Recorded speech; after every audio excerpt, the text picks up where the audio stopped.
In this video, I'd like to discuss the first question from the second set of questions from the 2023 free response questions on the Advanced Placement United States Government and Politics exam. Question number 1 reads, in 2003, California's Democratic Governor Gray Davis's popularity was decreasing due to a budget shortfall and an energy crisis that receives widespread coverage in the news.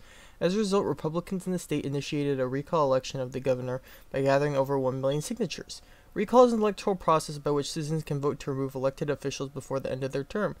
There are provisions for recall elections of state officials in 19 states. In California, citizens initiate a recall election by collecting a minimum number of signatures on a petition, which puts the issue on a ballot in a subsequent election.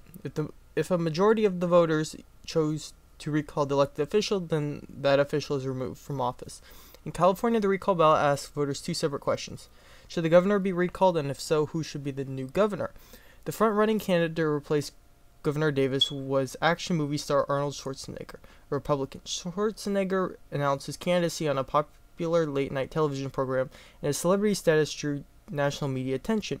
During his appearance, he said of Davis, "He's failing Californians terribly, and this is why he needs to be recalled."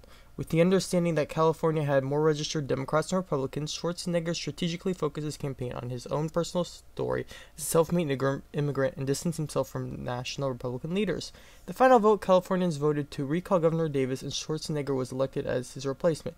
Exit polls showed that most voters who favored recalling Davis cited his recent performance as the basis for their vote.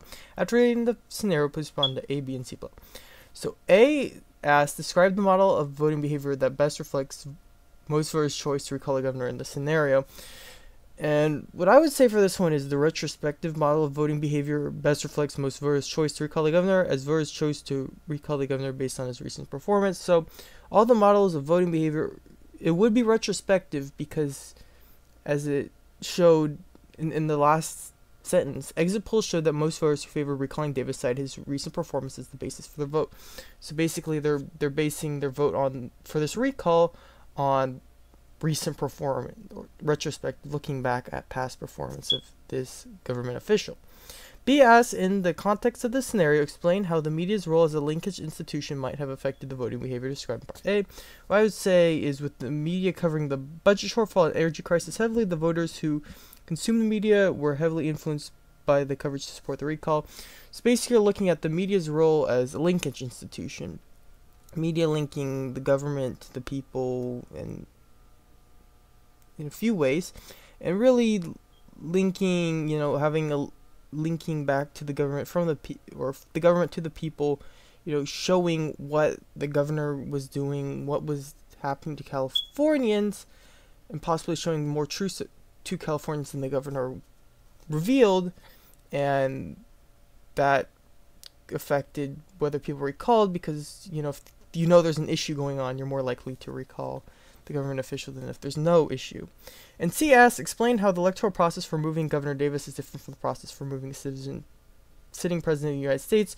For removing Governor Davis, it's a recall. Basically, you have to submit the recall for approval with some signatures.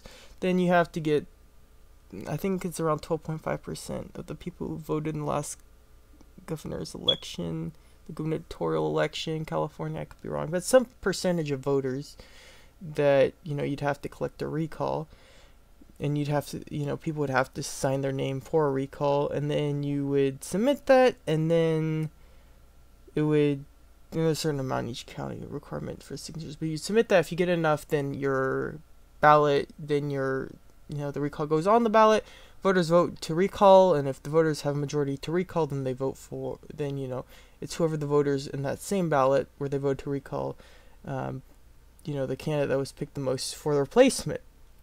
And that's different from removing a sitting president of the United States, because that's impeachment rather than recall. Basically, articles have to be brought up, House has to impeach the president, then there has to be there's a majority vote there, and then there has to be a trial in the Senate, and then the Senate has to vote 2/3 to impeach the president. And yeah, there is a lot of interesting things.